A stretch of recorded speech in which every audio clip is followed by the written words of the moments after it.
He asked me several questions concerning my progress in the different branches of science appertaining to natural philosophy. I replied carelessly, and partly in contempt, mentioned the names of my alchemists as the principal authors I had studied. The professor stared. "Have you," he said, "really spent your time in studying such nonsense?" I replied in the affirmative. "Every minute," continued Monsieur Krempe with warmth, "every instant that you have wasted on those books is utterly and entirely lost. You have burdened your memory with exploded systems and useless names. Good God!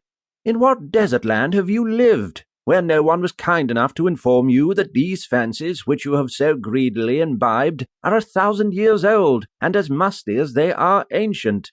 I little expected, in this enlightened and scientific age, to find a disciple of Albertus Magnus and Paracelsus. My dear sir, you must begin your studies entirely anew."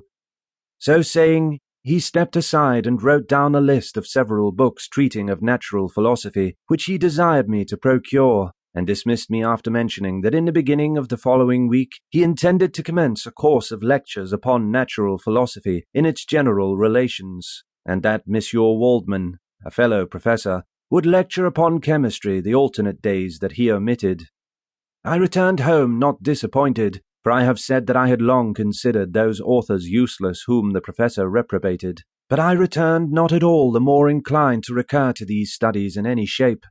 Monsieur Krempe was a little squat man with a gruff voice and a repulsive countenance. The teacher, therefore, did not prepossess me in favour of his pursuits.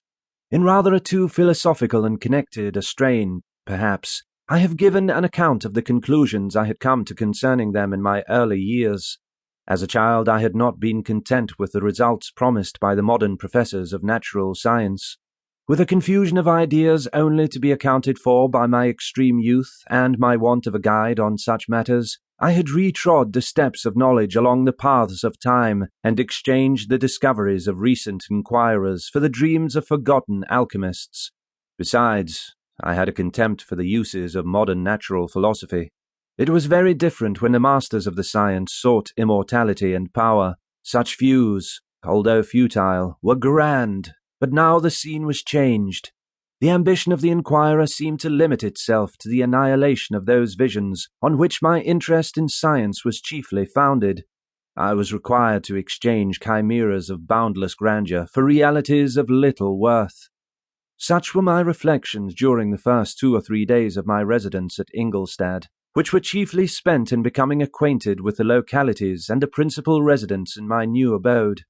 But as the ensuing week commenced, I thought of the information which Monsieur Krempe had given me concerning the lectures, and although I could not consent to go and hear that little conceited fellow deliver sentences out of a pulpit, I recollected what he had said of Monsieur Waldman, whom I had never seen, as he had hitherto been out of town.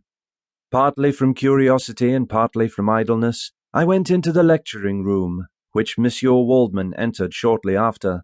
This professor was very unlike his colleague.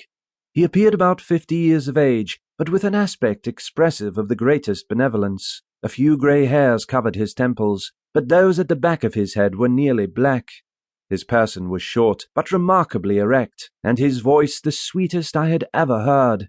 He began his lecture by a recapitulation of the history of chemistry and the various improvements made by different men of learning, pronouncing with fervour the names of the most distinguished discoverers. He then took a cursory view of the present state of the science and explained many of its elementary terms. After having made a few preparatory experiments, he concluded with a panegyric upon modern chemistry, the terms of which I shall never forget. "The ancient teachers of this science," said he, "promised impossibilities and performed nothing. The modern masters promise very little. They know that metals cannot be transmuted and that the elixir of life is a chimera. But these philosophers, whose hands seem only made to dabble in dirt, and their eyes to pore over the microscope or crucible, have indeed performed miracles. They penetrate into the recesses of nature and show how she works in her hiding places. They ascend into the heavens. They have discovered how the blood circulates, and the nature of the air we breathe.